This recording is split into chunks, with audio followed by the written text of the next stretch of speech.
Supreme செய்திகளுக்காக இரா செல்வமணி. இன்றைய முதன்மை செய்திகள். புதுச்சேரியில் பல்வேறு இடங்களில் 15 ஸ்மார்ட் பேருந்து நிழற்குடைகள் அமைப்பதற்கான பூமி பூஜை நிகழ்ச்சி இன்று நடைபெற்றது. புதுச்சேரி அரசு பள்ளி கல்வி இயக்கம் சார்பில் குழந்தைகள் நாள் விழா 2024 இன்று புதுச்சேரி கிழக்கு கடற்கரை சாலையில் உள்ள காமராஜர் மணிமண்டபத்தில் விமர்சையாக நடைபெற்றது. சோலை நகர் அரசு ஆரம்ப பள்ளியில் மழைநீர் புகுந்ததாக வந்த புகாரை தொடர்ந்து நேரில் சென்று ஆய்வு செய்து தொகுதி எம்எல்ஏ பிரகாஷ்குமார் உடனடியாக நடவடிக்கை எடுக்காவிட்டால் மக்களை திரட்டி போராட்டத்தில் ஈடுபடுவேன் என அதிகாரிகளுக்கு எச்சரிக்கை விடுத்துள்ளார். இனி விரிவான செய்திகள்.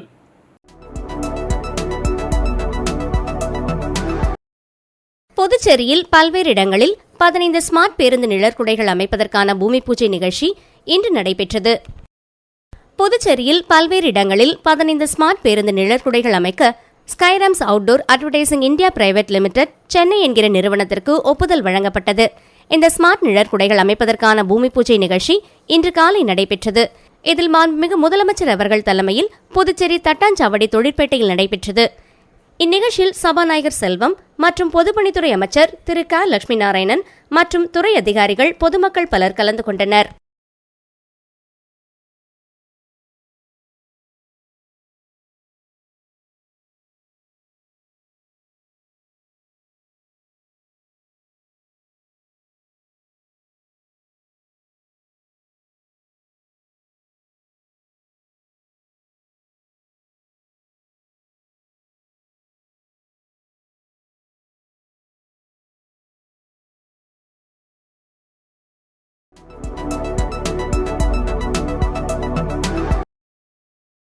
புதுச்சேரி அரசு பள்ளி கல்வி இயக்கம் சார்பில் குழந்தைகள் நாள் விழா 2024 இன்று புதுச்சேரி கிழக்கு கடற்கரை சாலையில் உள்ள காமராஜர் மணிமண்டபத்தில் விமர்சையாக நடைபெற்றது. இந்த விழாவில் மாண்புமிகு முதலமைச்சர் திரு ந ரங்கசாமி அவர்கள் முதன்மை விருந்தினராக பங்கேற்று சிறந்த படைப்பாளி குழந்தைகளுக்கான விருதுகளை வழங்கினார். மாண்புமிகு கல்வி அமைச்சர் திரு ஆ நமச்சிவாயம் அவர்கள் விழாவிற்கு தலைமையேற்று குழந்தைகள் நாள் விழா போட்டிகளில் மண்டல அளவில் வென்றவர்களுக்கு பரிசுகளை வழங்கினார். மாண்புமிகு சட்டப்பேரவைத் தலைவர் திரு செல்வம் ஆர் அவர்கள், சட்டமன்ற உறுப்பினர் திரு எஸ் ரமேஷ் என்கிற KSP ஆகியோர் வாழ்த்துரை வழங்கினர். நிகழ்ச்சியில் பள்ளி கல்வித்துறை மூலமாக பள்ளிகளுக்கு அங்கீகாரம் வழங்குதல், புதுப்பித்தல் மற்றும் பள்ளிகள் தொடங்கவும், CBSE மற்றும் ICSE அங்கீகாரம் பெறவும் தேசிய தகவலியல் மையம் மூலமாக தொடங்கப்பட்ட இணையதளம் மாண்புமிகு முதலமைச்சர் அவர்களால் துவக்கி வைக்கப்பட்டது. மேலும் பள்ளி கல்வித்துறை மூலம் இந்த வருடம் பள்ளி முன்பருவ குழந்தைகளுக்கான கதைகள், பாடல்கள் மற்றும் 6ஆம் வகுப்புக்கான புதுச்சேரியின் வரலாறு புத்தகமும் வெளியிடப்பட்டது. பள்ளி கல்வி இயக்குநர் திருமதி பி பிரியதர்ஷினி, துறை அதிகாரிகள், ஆசிரியர்கள் மற்றும் திரளான மாணவ மாணவியர்கள் இவ்விழாவில் கலந்து கொண்டனர்.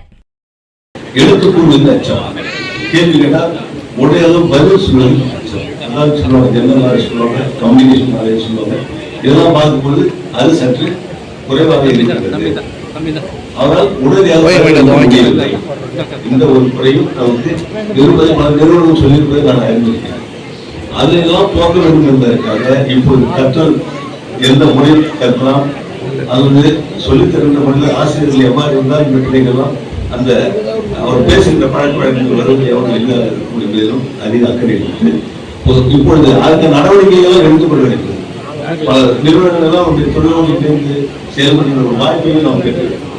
அவர் கற்றல் எப்படி இருக்க வேண்டும், சொல்லித்தர ஆசிரியருக்கு எப்படி ஒரு பயிற்சி இருக்க வேண்டும், எப்படி இருந்தால் அவர் திறமையாக அந்த பிள்ளைகளுக்கு சொல்லித்தர முடியும், எளிதாக சொல்லித்தர முடியும். இப்படி பல வழிகளில் எளிதாக விரைவாக ஒரு நல்ல கல்வி பெறுவதற்கான ஒரு வாய்ப்புகளையும் அரசு கொடுத்து, அதே சமயத்தில் சொல்றாங்க இப்போ நம்ம எளிதாக பேசுவதற்கு ஆங்கில கல்வி வழிமுறையில் சில அதாவது விரைவாக பேசுவதற்குரிய அந்த திறமை கொடுப்பதற்குரிய வாய்ப்புகளை அரசு கொடுத்து கொண்டு இருக்கிறது. சோலை நகர் அரசு ஆரம்ப பள்ளியில் மழைநீர் புகுந்ததாக வந்த புகாரை தொடர்ந்து நேரில் சென்று ஆய்வு செய்து தொகுதி எம்எல்ஏ பிரகாஷ்குமார் உடனடியாக நடவடிக்கை எடுக்காவிட்டால் மக்களை திரட்டி போராட்டத்தில் ஈடுபடுவேன் என அதிகாரிகளுக்கு எச்சரிக்கை விடுத்துள்ளார். புதுச்சேரி முத்தியால்பேட்டை தொகுதிக்குட்பட்ட சோலை நகர் அரசு ஆரம்ப பள்ளி கட்டிடம் சிதலமடைந்துள்ளது. இதனை சீரமைக்க தொகுதி எம்எல்ஏ பிரகாஷ்குமார் கடந்த 2 ஆண்டுகளாக கல்வித்துறை அதிகாரிகளை சந்தித்து வலியுறுத்தி வருகிறார். ஆனால் இதுவரை எந்த நடவடிக்கையும் எடுக்கப்படவில்லை.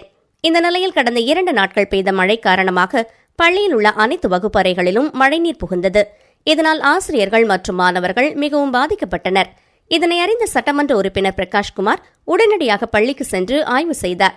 அப்போது அங்கிருந்த கட்டிடங்களில் குறைகளை சுட்டிக்காட்டி அவர் பள்ளி கட்டிடத்தை புனரமைக்க கடந்த 2 வருடமாக கூறிவரும் நிலையில் கல்வித்துறை அதிகாரிகள் அலட்சியமாக இருப்பதாக குற்றம் சாட்டினார். மேலும் உடனடியாக நடவடிக்கை எடுக்காவிட்டால் மக்களை திரட்டி போராட்டத்தில் ஈடுபடுவேன் என அதிகாரிகளுக்கு எச்சரிக்கை விடுத்துள்ளார்.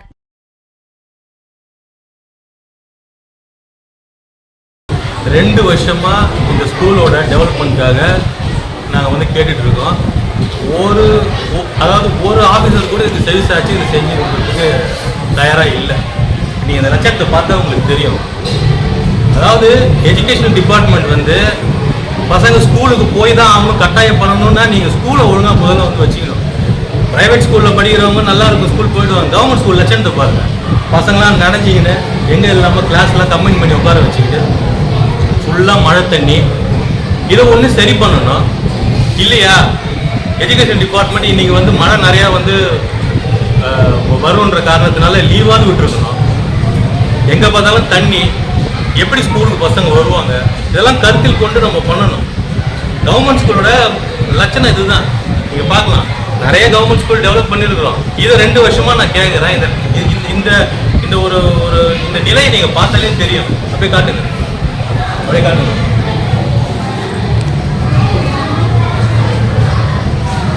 இந்த கிளாஸ் ரூம் உள்ள போகவே முடியல. பாருங்க எப்படி இருக்கு. எத்தனை ரெவியூ மீட்டிங் நான் போடுறது, எத்தனை ரெவியூ மீட்டிங் உட்காந்து நம்ம பேசியே காலத்தை நம்ம எப்படிதான் கடந்து போறது? நீங்க சொல்லுங்க. எல்லாம் சின்ன பசங்க, எல்லாம் சின்ன பசங்க. அது பாருங்க, இந்த படிக்கட்டை பாருங்க, மேல பாருங்க, ஷீட்டை காட்டுங்க, இந்த ஷீட்டை காட்டுங்க. அப்படியே மழை பெஞ்சது வைங்களேன், அப்படியே தண்ணி தந்து ஓடியாருது.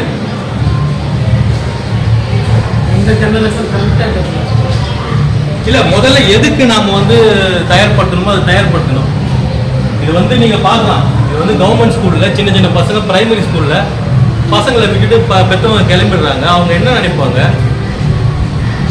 டீச்சர்ஸுக்கெல்லாம் இவங்க என்ன டெய்லி எம்எல்ஏ பார்த்து இது சரி பண்ணி கொடுங்கன்னு செய்யறதுதானா? எத்தனை முறை நான் மீட்டிங் போட்டு இதை நாங்கள் பண்ணணும்னு சொன்னால் எவ்வளோ நாள் தாங்க நீங்கள் எஸ்டிமேஷன் போடுவீங்க? எஸ்டிமேஷனே வாழ்க்கை ஃபுல்லாக ஓட்டிக்கிட்டே இருப்பீங்களா? இந்த லட்சத்தை பாருங்க எப்படி இது பாருங்க. இது எஜுகேஷன் டிபார்ட்மெண்ட் உடனே நடவடிக்கை எடுக்கலன்னா இது பெரிய விளையாட்டு காரியமாக பண்ணக்கூடாது. ஸ்கூல் விஷயத்தை விளையாடாதீங்க. யாராவது ஒரு ஆஃபீஸர் பார்க்கணும். இவ்வளோ மழை வரும், இவ்வளோ பேர் காரைக்கால் லீவ் விட்டாச்சு, பாண்டியில் இவ்வளோ மழை வரும்னு சொல்கிறாங்க. ஒட்டாரமாக ஸ்கூலுக்கு போயே ஆகணும்னு அந்த கிருஷ்ணநகர் ரோட்லாம் பார்த்தேன். எப்படி தண்ணியில் வருவாங்க? இதெல்லாம் யோசிச்சு செய்யுங்க. ஒரு சென்டிமெண்ட் வேறு வச்சுக்கிறோம், நம்ம லீவ் விட்டால் மழை வராதுன்னு. இதெல்லாம் தேவையில்லாத ஒரு விஷயம். இதெல்லாம் இப்போ பாருங்கள், சின்ன பசங்க தான் இதில் பாதிக்கப்படுறது. நாமெல்லாம் ஏசி ரூமில் நல்லா தான் இருக்கிறோம், எல்லா ஆஃபீஸருக்கும் சொல்கிறோம். இது நம்ம நம்ம சொல்றது இவங்க கிட்ட நம்ம வேலைலாம் வாங்க முடியாது. இவங்க நம்ம கேட்டு தான் இருக்க முடியாது. சுத்தமாக பத்தாது பசங்க.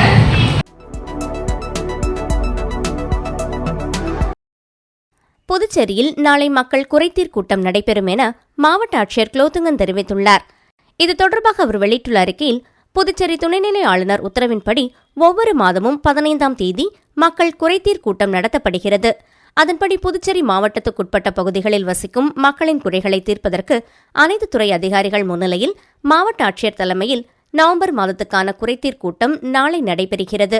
காலை 10 மணி முதல் பிற்பகல் 1 மணி வரை புதுச்சேரி பேட்டையின் சத்திரம் வழுதாவூர் சாலையில் உள்ள மாவட்ட ஆட்சியர் அலுவலகத்தில் குறைதீர் கூட்டம் நடைபெறும் என்று குறிப்பிடப்பட்டுள்ளது.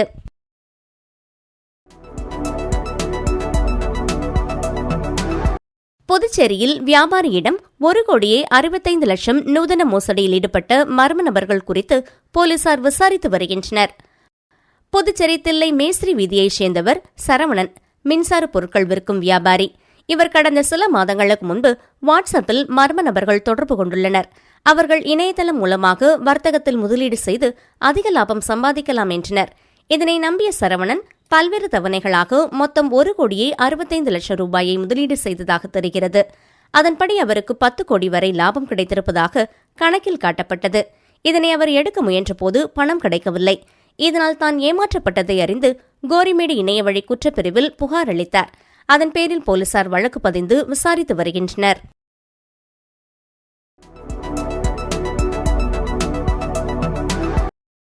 புதுவை அரசில் பணிபுரியும் தினக்கூலி ஊழியர்களுக்கு அகவிலைப்படியை 3% உயர்த்தி வழங்க அரசு உத்தரவிட்டுள்ளது. மத்திய அரசு ஊழியர்களுக்கு 7வது ஊதியக்குழு அடிப்படையில் அகவிலைப்படி 3% உயர்த்தி வழங்கப்பட்டது. அதன் அடிப்படையில் கடந்த ஜூலை மாதம் 1ஆம் தேதியிலிருந்து 50% அகவிலைப்படி 53% உயர்த்தி வழங்கப்படும் என்று கூறப்பட்டது. இதை பின்பற்றி புதுவை அரசு ஊழியர்களுக்கு அகவிலைப்படி உயர்த்தப்பட்டுள்ளதாக நிதித்துறை உத்தரவிட்டுள்ளது. இந்த நிலையில் புதுவை அரசில் பணியாற்றும் முழுநேர தினக்கூலி ஊழியர்களான உதவியாளர்கள், தூய்மை பணியாளர்கள், தோட்ட பராமரிப்பாளர்கள், சமையலர்கள், பாதுகாவலர்கள், சலவையாளர், ஓட்டுநர்கள், எழுத்தாளர்கள், தச்சர்கள், டெலிபோன் ஆபரேட்டர்கள், electrician, lift operator, data entry operator உள்ளிட்டோருக்கும் அகவிலைப்படி உயர்த்தப்படுகிறது. மேலும் புதுவை அரசின் பல்வேறு துறைகளில் பணியாற்றும் முழுநேர தினக்கூலி ஊழியர்களுக்கும் அகவிலைப்படி உயர்த்தப்பட்டுள்ளது.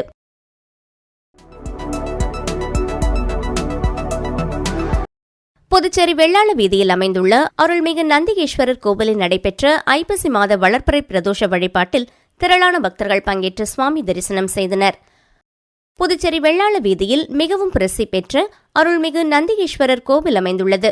இக்கோவிலில் ஐப்பசி மாத வளர்ப்பறை பிரதோஷ வழிபாடு நடைபெற்றது. இந்த பிரதோஷத்தினை முன்னிட்டு கோவில் வளாகத்தில் உள்ள நந்தி பகவான் மற்றும் நந்திகேஸ்வரருக்கு பால், தயிர், சந்தனம், இளநீர், பன்னீர் உள்ளிட்ட பல்வேறு திரவியங்கள் கொண்டு அபிஷேகம் செய்யப்பட்டது. தொடர்ந்து வண்ண மலர்களால் அலங்கரிக்கப்பட்ட நந்திக்கு மகா தீபாராதனை காண்பிக்கப்பட்டது. இதில் திரளான பக்தர்கள் பங்கேற்று நந்திகேஸ்வரரை வழிபட்டு சென்றனர்.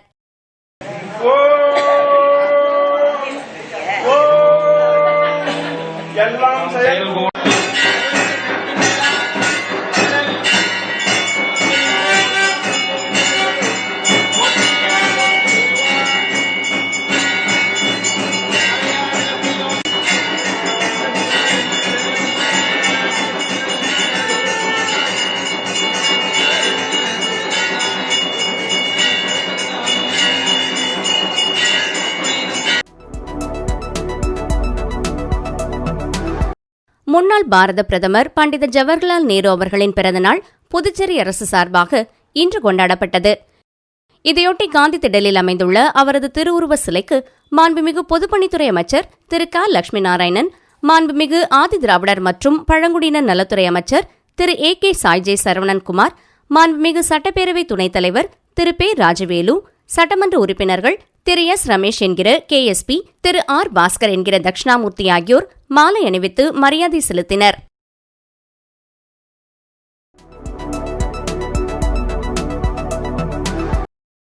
ரோடியர் மில் ரயில்வே மேம்பால பணி 15ஆம் தேதி துவக்கம்.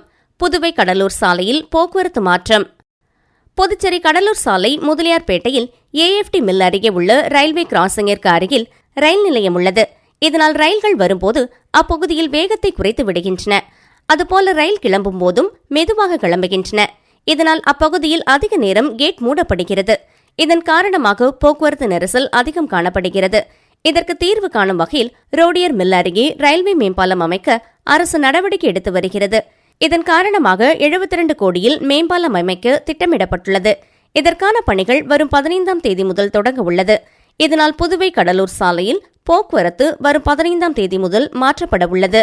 அதாவது கடலூர் சாலையில் வெங்கட சுப்பா ரெட்டியார் சிலையிலிருந்து ஆலை வீதி சந்திப்பு வரை போக்குவரத்து துண்டிக்கப்பட்டு கடலூருக்கு செல்லும் வாகனங்கள் நெல்லித்தோப்பு, புவன்கரை வீதி, ஆலை வீதி வழியாக கடலூர் சாலையை அடையலாம். இதற்கான ஆலை வீதி ஒரு வழி பாதையாக மாற்றப்பட உள்ளது. அதாவது நெல்லித்தோப்பு, புவன்கரை வீதி வழியாக வரும் வாகனங்கள் ஆலை வீதியில் அனுமதிக்கப்படும். ஆனால் மரப்பாலத்திலிருந்து புவன்கரை வழியாக வரும் வாகனங்கள் ஆலை வீதியில் அனுமதிக்கப்படாது. இதனால் கடலூரிலிருந்து வாகனங்கள் மரப்பாலம் சந்திப்பில் இடதுபுறம் திரும்பி 100 அடி சாலை மேம்பாலம் வழியாக இந்திரா காந்தி சதுக்கம் பேருந்து நிலையம் வந்தடையும். இந்த பாலம் கட்டுமான பணி 18 மாதத்தில் முடிக்க திட்டமிடப்பட்டுள்ளது. 1000 மாணவ மாணவிகள் படிக்கும் பள்ளிக்கு சேர்மனாக பொறுப்பேற்றுக் கொண்ட 4ஆம் வகுப்பு மாணவி. குழந்தைகளுக்கு பெருமை சேர்க்கும் வகையில் பள்ளி முதல்வராகவும் துணை முதல்வராகவும் மாணவிகளுக்கு பொறுப்பு கொடுத்து அழகு பார்த்து பள்ளியின் சேர்மன். குழந்தைகள் தினத்தில் நெகிழ்ச்சியை ஏற்படுத்திய மாமனிதனின் நெகிழ்ச்சி சம்பவம். வரிசை கட்டி நின்று மாணவிகளுக்கு வாழ்த்துக்கள் தெரிவித்த ஆசிரியர்கள். குழந்தைகளால் செல்லமாக நேரு மாமா என்று அழைக்கக்கூடிய முன்னாள் பாரத பிரதமர் அமரர் ஜவஹர்லால் நேருவின் பிறந்தநாளான இன்று ஒவ்வொரு ஆண்டும் குழந்தைகள் தின விழாவாக கொண்டாடப்பட்டு வருகிறது. இன்றைய தினம் குழந்தைகளை கௌரவிக்கும் வகையில் பள்ளிகளில் குழந்தைகளுக்கு பேச்சு போட்டி, கட்டுரை போட்டி, மாறுவேட போட்டி உள்ளிட்ட போட்டிகள் நடத்தப்பட்டு குழந்தைகளுக்கு பரிசுகள் மற்றும் விருதுகளை வழங்கி கௌரவிப்பது வழக்கமாக இருந்து வருகிறது. அதன்படி புதுச்சேரி வேல்ராம்பட்டு வைஸ்மேன் தனியார் பள்ளியில் 1000க்கும் மேற்பட்ட மாணவ மாணவிகள் பயின்று வருகின்றனர். இந்த பள்ளியில் குழந்தைகள் தின விழா கொண்டாடப்பட்டது. இதனையொட்டி குழந்தைகளுக்கு பல்வேறு போட்டிகள் நடத்தி பரிசுகளும் வழங்கப்பட்டது. மேலும் குழந்தைகளின் கல்வித்திறனை மேம்படுத்தும் வகையில் அவர்களின் திறமையை வெளிக்கொண்டு வரும் வகையில் திறமை வாய்ந்த 3 மாணவிகளை கண்டறிந்து அவர்களுக்கு பள்ளியின் சேர்மனாகவும் மற்றும் முதல்வர், துணை முதல்வராக பதவிகள் கொடுத்து கௌரவிக்கப்பட்டது. அதன்படி ரியா என்ற 4ஆம் வகுப்பு மாணவி புதுச்சேரி வைஸ்மேன் பள்ளியின் சேர்மனாகவும், மேகா என்ற மாணவி பள்ளியின் முதல்வராகவும், சுபபிரதா என்ற மாணவி பள்ளியின் துணை முதல்வராகவும் பொறுப்பேற்றுக் கொண்டனர். பள்ளியின் 3 தலைமை பொறுப்புகளோடு பொறுப்பேற்றுக் கொண்ட மாணவிகளை பள்ளியின் சேர்மன் சந்திரமௌலி அழைத்து சென்று அவருடைய நாற்காலியில் அமர வைத்து சால்வை அணிவித்தும் பூங்கொத்துக்கள் கொடுத்தும் வாழ்த்துக்களை தெரிவித்தார். அதேபோன்று பள்ளியில் படித்த ஆசிரியர்களும் சேர்மன் மற்றும் முதல்வர், துணை முதல்வராக பொறுப்பேற்றுக் கொண்ட மாணவிகளுக்கு வாழ்த்துக்களை தெரிவித்தனர். பள்ளியின் சேர்மனாக பொறுப்பேற்றுக் கொண்ட மாணவி ரியா கூறும்போது மாவட்ட ஆட்சியராக உயர்ந்து பொதுமக்களுக்கு சேவையாற்ற விரும்புவதாகவும் தெரிவித்தார். அதேபோன்று பள்ளியின் துணை முதல்வராக பொறுப்பேற்றுக் கொண்ட மாணவி சுபபிரதா புதுச்சேரி மத்திய பல்கலைக்கழகத்தின் துணைவேந்தராக வேண்டும் என்றும், பள்ளியின் முதல்வராக பொறுப்பேற்றுக் கொண்ட மாணவி மேகா தமிழ் ஆசிரியராக உருவாக வேண்டும் என்றும் தனது விருப்பங்களை தெரிவித்தனர். மேலும் பள்ளியின் முதல்வர் மற்றும் துணை முதல்வராக பொறுப்பேற்றுக் கொண்ட மாணவிகள் பள்ளியின் மாணவர்களின் ஒழுங்கு, ஆசிரியர்களின் வருகை, மாணவர்களின் விளையாட்டு, மதிய உணவு உள்ளிட்ட பல்வேறு விவரங்களையும் ஆய்வு செய்தனர் என்பது குறிப்பிடத்தக்கது. மீண்டும் முதன்மைச் செய்திகள். புதுச்சேரியில் பல்வேறு இடங்களில் 15 ஸ்மார்ட் பேருந்து நிழற்குடைகள் அமைப்பதற்கான பூமி பூஜை நிகழ்ச்சி இன்று நடைபெற்றது. புதுச்சேரி அரசு பள்ளி கல்வி இயக்கம் சார்பில் குழந்தைகள் நாள் விழா 2024 இன்று புதுச்சேரி கிழக்கு கடற்கரை சாலையில் உள்ள காமராஜர் மணிமண்டபத்தில் விமர்சையாக நடைபெற்றது. சோலை நகர் அரசு ஆரம்ப பள்ளியில் மழைநீர் புகுந்ததாக வந்த புகாரை தொடர்ந்து நேரில் சென்று ஆய்வு செய்த தொகுதி எம்எல்ஏ பிரகாஷ்குமார் உடனடியாக நடவடிக்கை எடுக்காவிட்டால் மக்களை திரட்டி போராட்டத்தில் ஈடுபடுவேன் என அதிகாரிகளுக்கு எச்சரிக்கை விடுத்துள்ளார். இந்த செய்தி அறிக்கை இத்துடன் நிறைவு பெறுகிறது. வணக்கம்.